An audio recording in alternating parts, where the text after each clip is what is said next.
ಸಪ್ತರ್ಷಿ ಸಮರ್ಪಣ್ YouTube ಚಾನಲ್ಗೆ ಸುಸ್ವಾಗತ. ಇಂದಿನ ದಿನ ಕಾಸ್ಮಿಕ್ ಎನರ್ಜಿ ಹೀಲರ್ ಆಗಿರುವಂತಹ ಡಾಕ್ಟರ್ ಎಸ್ ನಾಗೇಶ್ವರ್ ಅವರ ಒಂದಿಗೆ ನಮ್ಮ ವೀಕ್ಷಕರೆಲ್ಲರಲ್ಲೂ ಕೂಡ ಇರುವಂತಹ ತುಂಬ ಡೌಟ್ ಆಗಿರುವಂತಹ ತುಂಬ ಮಹತ್ವದ ವಿಷಯ ಬೇಕಾಗಿರುವಂಥದ್ದು ಏನಂದರೆ ಇವತ್ತು ಮದ್ಯಪಾನ ಅನ್ನುವಂಥದ್ದು ಇವತ್ತು ಚಿಕ್ಕವರಿಂದ ಹಿಡಿದು ದೊಡ್ಡವರು ಹೆಂಗಸರು ಎಲ್ಲರೂ ಕೂಡ ಇದಕ್ಕೆ ಅಡಿಕ್ಟ್ ಆಗಿಬಿಟ್ಟಿದ್ದಾರೆ. ಇದನ್ನು ಹೇಗೆ ಬಿಡಿಸೋದು ಏನು ಅನ್ನುವಂಥದ್ದು ತುಂಬ ಸಮಸ್ಯೆ ಆಗಿದೆ. ಇದಕ್ಕೆ ಪರಿಹಾರವನ್ನು ನಮ್ಮ ನಾಗೇಶ್ ಸರ್ ಅವರ ಮುಖಾಂತರ ನಾವು ಇವತ್ತೆಲ್ಲರೂ ತಿಳ್ಕೊಳ್ಳೋಣ.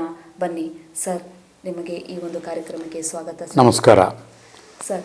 ನಮ್ಮ ವೀಕ್ಷಕರು ಇವತ್ತು ಈ ಮದ್ಯಪಾನದ ಒಂದು ಗೊಂದಲದಲ್ಲಿ ಇದನ್ನು ಯಾವ ರೀತಿ ಬಿಡಿಸಬೇಕು, ಏಕೆಂದರೆ ಇವತ್ತಿನ ದಿನ ಏನಾಗಿದೆ ಅಂದರೆ ಚಿಕ್ಕವರಿಂದ ಹಿಡಿದು ದೊಡ್ಡವರವರೆಗೂ ಕೂಡ ಇದರ ಮದ್ಯಪಾನಕ್ಕೆ ಅಡಿಕ್ಟ್ ಆಗಿಬಿಟ್ಟಿದ್ದಾರೆ ಸರ್. ಇದನ್ನು ಯಾವ ರೀತಿಯಾಗಿ ನಾವು ಬಿಡಿಸಬಹುದು, ಮಕ್ಕಳಲ್ಲಾಗಿರ್ಬೋದು ದೊಡ್ಡವರಲ್ಲಾಗಿರ್ಬೋದು ಅನ್ನೋದಕ್ಕೆ ಪರಿಹಾರ ತಿಳಿಸ್ಕೊಡಿ ಸರ್. ನೋಡಿ, ನೀವು ಕೇಳಿದ ಪ್ರಶ್ನೆಗೆ ಎರಡು ಭಾಗ ಮಾಡ್ತೀನಿ. ಒಂದು, ಮದ್ಯಪಾನವನ್ನು ಯಾಕೆ ಮಾಡ್ತಾರೆ, ಇನ್ನೊಂದು ಅದನ್ನು ಬಿಡಿಸೋದು ಹೇಗೆ. ಮೊದಲನೆಯ ಪ್ರಶ್ನೆಗೆ ಉತ್ತರ ಆ ದೇವರೇ ಕೊಡಬೇಕು, ಯಾರ ಕೈಲೂ ಸಾಧ್ಯನೇ ಇಲ್ಲ. ಆದರೆ ಎರಡನೇದು, ಆ ಮನುಷ್ಯನಿಗೆ ಕುಡಿತದ ಚಟ ಪ್ರಾರಂಭದಲ್ಲಿ ಹಂತವಾಗಿ ಮೇಲೆ ಬಂದಿರ್ತಾನೆ. ಯಾವುದೋ ಕಾರಣದಿಂದ, ಇಲ್ಲ ಫ್ಯಾಮಿಲಿ ತೊಂದರೆ ಇರಬಹುದು, ಅಥವಾ ಅವನ ಸ್ಟೇಟಸ್ ಇರಬಹುದು, ಬೇರೆ ಬೇರೆ ಕಾರಣಗಳಿಂದ ಮನುಷ್ಯ ಕುಡಿಯಲಿಕ್ಕೆ ಸ್ಟಾರ್ಟ್ ಮಾಡ್ತಾನೆ. ಆದರೆ ಒಂದು ಹಂತ ದಾಟಿದ ಮೇಲೆ ಅವನಿಗೆ ಲಿವರ್ ಫೇಲ್ಯೂರ್ ಆಯಿತು, ಹೆಲ್ತ್ ಅಪ್ಸೆಟ್ ಆಯಿತು, ಕೈಕಾಲು ಒಂಥರ ಸ್ಟ್ರೋಕ್ ಆಗುತ್ತೆ, ಈ ಥರ ಎಲ್ಲ ಭಯ ಸ್ಟಾರ್ಟ್ ಆದಾಗ ಬಿಡಕ್ಕೆ ಹೋಗ್ತಾನೆ, ಬಿಡೋಕ್ಕಾಗೋದಿಲ್ಲ. ಅಂಥ ಟೈಮಲ್ಲಿ ಅವನು ಪರ್ಕೋತಾನೆ, ಅಯ್ಯೋ ನನ್ನ ಲೈಫ್ ಹಾಳಾಗ್ಬಿಡ್ತಾಯಿದೆ. ಡಿ ಅಡಿಕ್ಷನ್ ಸೆಂಟರ್ಗಳನ್ನ ಸೇರಿಸ್ತಾ ಇದ್ದಾರೆ. ಇವತ್ತು 50,000 to 75,000 ರೂಪಾಯಿಗಳಿಗೆ ಡಿ ಅಡಿಕ್ಷನ್ ಸೆಂಟರ್ಗಳು ಈ ಕೆಲಸಗಳನ್ನು ಮಾಡ್ತಾಯಿದೆ. ಅದರ ರಿಸಲ್ಟ್ಗಳು ಭಾಳ ಕಡಿಮೆ ಬರ್ತಾಯಿದೆ. ಹಾಗಾದರೆ ಇದನ್ನು ಬಿಡೋದು ಹೇಗೆ ಅಂತ ನಿಮ್ಮ ಪ್ರಶ್ನೆ. ಹೌದು ಸರ್, ನಿಮ್ಮ ಹತ್ರ ಟ್ರೀಟ್ಮೆಂಟ್ ಇದೆಯೇ ಸರ್? ಖಂಡಿತ. ನಮ್ಮ ಹತ್ರ ಒಂದು ಆಯುರ್ವೇದಿಕ್ ಪೌಡರ್ ಇದೆ.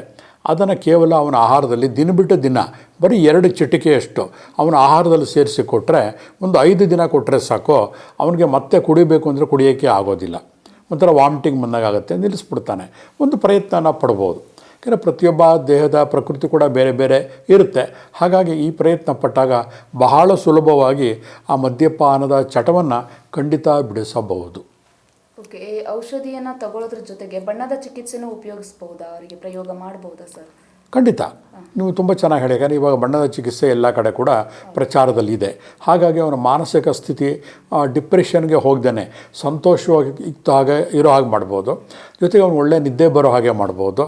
ಅವನು ತೊಗೊಂಡ ಆಹಾರ ಡೈಜೆಸ್ಟ್ ಆಗೋ ಹಾಗೆ ಮಾಡ್ಬೋದು. ಅವೆಲ್ಲ ಮಾಡಿದಾಗ ಏನಾಗುತ್ತೆ, ಆ ಮದ್ಯಪಾನದ ಚಟ ಹಂತವಾಗಿ ಬಿಟ್ಟು ಹೋಗುತ್ತೆ. ಮದ್ಯಪಾನ ಈಗ ಬಿಡಬೇಕಂದ್ರೆ ಇನ್ನು ಯಾವ ರೀತಿಯ ಚಿಕಿತ್ಸೆ ಇದೆ ನಿಮ್ಮಲ್ಲಿ? ಯಾವ ರೀತಿಯ ಇದಕ್ಕೆ ಚಿಕಿತ್ಸೆಯನ್ನು ಕೊಡ್ತೀರಾ ಸರ್? ನೋಡಿ, ನೀವು ಆವಾಗಲೇ ಕೇಳಿರಿ ಕಲರ್ ಥೆರಪಿಲಿ ಕೂಡ ನಾವೊಂದು ಹಂತದಲ್ಲಿ ಅದನ್ನು ಕಂಟ್ರೋಲ್ ಮಾಡ್ಬೋದು. ಅದಕ್ಕೆ ಪೂರಕವಾಗಿರೋ ಹಾಗೆ ಗಿಡ ಮೂಲಿಕೆಗಳಿಂದ ತಯಾರು ಮಾಡಿರೋಂತಹ ಕೆಲವೊಂದು ಔಷಧಿ ಅಂತ ನಾನು ಹೇಳೋಕ್ಕೆ ಹೋಗೋದಿಲ್ಲ, ಗಿಡ ಮೂಲಿಕೆಗಳ ಸಾರ ಅದು ಕೊಟ್ಟಾಗ ದೇಹ ತಾನೇ ಅದನ್ನು ರಿಜೆಕ್ಟ್ ಮಾಡಿಬಿಡುತ್ತೆ. ಡ್ರಿಂಕ್ಸ್ ತೊಗೊಳಕ್ಕಾಗೋದಿಲ್ಲ. ಅದು ನನ್ನ ಹತ್ರ ಲಭ್ಯತೆ ಇದೆ. ಬಹಳ ಬೇರೆ ಕಡೆಯಿಂದ ತರಿಸಿದ್ದೇನೆ. ಅದನ್ನು ಕೊಡಬೇಕು. ಆದರೆ ಒಂದೇ ಒಂದು ಕಂಡೀಷನ್, ಆ ವ್ಯಕ್ತಿಗೆ ನಾನು ಕುಡಿತವನ್ನು ಬಿಡಬೇಕು ಅನ್ನೋಂತಹ ಒಲಮೆ ಸ್ವಲ್ಪನಾರು ಇರಬೇಕು. ಬಲವಂತವಾಗಿ ನಾವು ಬಿಡಿಸೋಕ್ಕೆ ಸಾಧ್ಯನೇ ಇಲ್ಲ. ಕಾರಣ, ಮನುಷ್ಯನ ಮಾನಸಿಕ ಶಕ್ತಿ ಎಲ್ಲ ಶಕ್ತಿಗಂತೂ ಅಗಾಧವಾದ್ದು. ಇಲ್ಲ, ನಾನು ಕುಡಿಲೇಬೇಕು, ಕುಡಿತಾನೇ ಇರಬೇಕು ಅಂದಾಗ ಯಾರು ಏನೂ ಮಾಡೋಕ್ಕಾಗಲ್ಲ. ಅವನಿಗೆ ಅದು ಮನವರಿಕೆ ಆಗಬೇಕು. ಇಲ್ಲ, ನನ್ನ ಇದು ಆರೋಗ್ಯ ಹಾಳಾಗ್ತಾ ಇದೆ, ಆ ಥರ ಸ್ವಲ್ಪ ಅವನ ಮನಸ್ಸಲ್ಲಿ ಬಂದರೆ ಸಾಕು, ನಮ್ಮ ಔಷಧಿ ಕೆಲಸ ಮಾಡುತ್ತೆ. ಕೇವಲ ಔಷಧಿ ಕೊಟ್ಟರೆ ಅಷ್ಟೇ ಅಲ್ಲ, ಅವನ ಮನಸ್ಸಲ್ಲೂ ಕೂಡ ನಾನು ಬಿಡಬೇಕು ಅನ್ನೋದು ಬಂದಾಗ ಔಷಧಿ ಅಲ್ಲಿ ಪ್ರಯೋಗಕ್ಕೆ ಬರುತ್ತೆ ಅನ್ನೋದನ್ನು ನೀವು ನಮಗೆ ತಿಳಿಸ್ಕೊಟ್ಟಿದ್ದೀರಾ. ಹಾಗೆ ಇನ್ನೂ ಏನಾದರೂ ಬೇರೆ ಯೋಗ ಥರ ಮೆಡಿಟೇಷನಲ್ಲೂ ಕೂಡ ಅವರನ್ನು ಆ ಥರ ತರುವಂಥ ಚಾನ್ಸ್ ಇದೆಯಾ ಸರ್?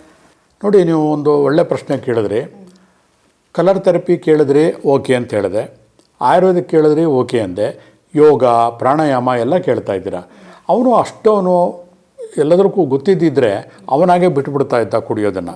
ಹಾಗಾಗಿ ನಾವು ಎಲ್ಲದಕ್ಕೂ ಕೂಡ ಒಂದೇ ಫಾರ್ಮುಲಾ ಯೂಸ್ ಮಾಡಬಾರ್ದು. ಎಲ್ಲ ವಿದ್ಯೆಗಳು ವಿದ್ಯೆಯೇ, ಆದರೆ ಯಾವ ವಿದ್ಯೆಗೆ ಏನಾಗಬೇಕೋ ಅದು ಮಾತ್ರ ಉಪಯೋಗಿಸ್ಬೇಕು. ನಾವು ಸಾಮಾನ್ಯವಾಗಿ ಒಂದು ಟ್ರೆಂಡ್ ಬೆಳೆದ್ಬಿಟ್ಟಿದೆ.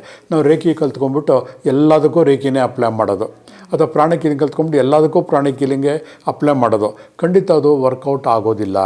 ಹಾಗಾಗಿ ಯಾವ ಕಾಯಿಲೆಗಳಿಗೆ ಯಾವ ತೊಂದರೆಗಳೇ ಯಾವುದು ಪರಿಹಾರ ಇದೆಯೋ ಅದನ್ನು ಮಾತ್ರ ಮಾಡಿದಾಗ ಕರೆಕ್ಟಾಗಿ ರಿಸಲ್ಟ್ ಬರುತ್ತೆ ಅಂತ ನನ್ನ 30-35 ವರ್ಷಗಳ ಒಂದು ಹೀಲಿಂಗ್ ಲೈನ್ನಲ್ಲಿ ಕಂಡುಕೊಂಡಂತಹ ಕಟು ಸತ್ಯ. ಸರಿ ಸರ್, ನಮ್ಮ ವೀಕ್ಷಕರಿಗೆ ಈಗಾಗಲೇ ತಿಳಿದಿರಬಹುದು. ಯಾಕೆಂದರೆ ಯಾವ ರೀತಿಯಾಗಿ ಅಂಥ ವ್ಯಕ್ತಿಗಳನ್ನು ನಾವು ಒಂದು ಹಂತಕ್ಕೆ ತರಬಹುದು, ಅವರೂ ಕೂಡ ಸಾಮಾನ್ಯ ಮನುಷ್ಯರಂತೆ ಒಳ್ಳೆಯ ಜೀವನವನ್ನು ನಡೆಸಬಹುದು ಅನ್ನುವುದಕ್ಕೆ ಔಷಧಿ ಹೇಗಿದೆ ಅನ್ನೋದನ್ನು ನೀವು ತುಂಬ ಚೆನ್ನಾಗಿ ತಿಳಿಸ್ಕೊಟ್ಟಿದ್ದೀರಾ. ತುಂಬ ಹೃದಯದ ಧನ್ಯವಾದಗಳು ಸರ್. ಧನ್ಯವಾದಗಳು. ವೀಕ್ಷಕರೇ, ಎಷ್ಟೊಂದು ಜನ ನಿಮ್ಮಲ್ಲಿ ಈಗ ಈ ಒಂದು ಕುಡಿತದ ಚಟಕ್ಕೆ ಬಂದುಬಿಟ್ಟು ಅದನ್ನು ಬಿಡಲಿಕ್ಕಾಗದೆ ಒದ್ದಾಡ್ತಾ ಇದ್ದೀರಾ. ಬಿಡಬೇಕು ಅಂದ್ರೂ ಕೂಡ ನಿಮ್ಮಲ್ಲಿ ಬಿಡಲಿಕ್ಕೆ ಆಗ್ತಾ ಇಲ್ಲ. ಅಂಥವರು ನಮ್ಮ ಸಪ್ತರ್ಷಿ ಸಮರ್ಪಣ್ ಯೂಟ್ಯೂಬ್ ಚಾನಲ್ನಲ್ಲಿ ವಿಳಾಸ ಇದೆ, ಫೋನ್ ನಂಬರ್ ಇದೆ.